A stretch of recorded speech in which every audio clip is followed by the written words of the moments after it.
is one of them. Hypercholesterol, that is high cholesterol in the blood, comes from obesity. We have heart disease related to obesity. All that will happen in the future if you don't stop obesity now. But even in the babies, a big baby has problems. One problem is they are not as agile as a baby that's not big. You know, they don't move, they don't roll quickly, they don't move well, and so they have the opportunity of, their milestones are a little bit slower. Then you see the big babies, if they are that big, they have acid reflux. They do get acid reflux quite easily. And big babies also have a nappy rash more quickly than smaller babies, and they have candida around their neck, under the folds.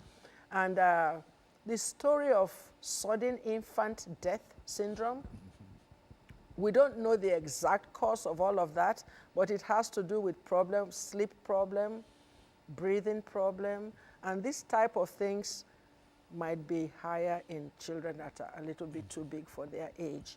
So now I'm not talking about, we know that there are other factors in sudden infant death syndrome. We know that blankets in the cot or some crib and things like that can lead to it. But if the baby is a little bit too big, he's not as agile as the one that's smaller. So that is why we want to prevent obesity. We want to prevent obesity in the baby for now, and we also want to prevent obesity in the baby to prevent obesity in the future, which has so many health risks.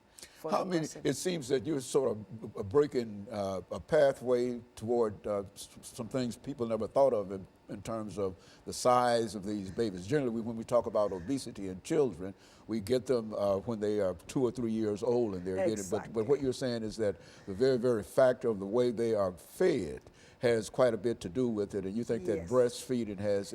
Oh, yes, because you see, when a newborn baby does not pick what they want to eat, they don't know what they like, they don't have a choice.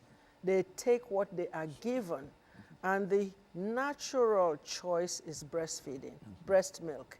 And I don't know if you've ever tasted breast milk, but breast milk is bland. It's not sweet. It's not sweet, it's just bland. And light. And it's light. And it's created, each